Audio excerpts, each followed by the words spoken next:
Sige padayuna kay makaya pa. Bisan sakit maagwanta ko pa. Tungod kay ikaw ray akong hinigugma. Sa gugma mo andam akong maulipon, bahalag magkonsumisyon.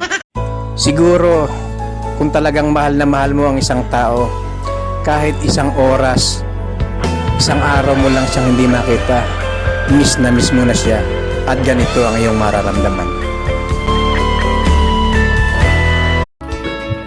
Sige padayuna kay makaya pa. Bisan sakit maagwanta ko pa. Tungod kay ikaw ray akong hinigugma. Sa gugma mo andam akong maulipon, bahalag magkonsumisyon.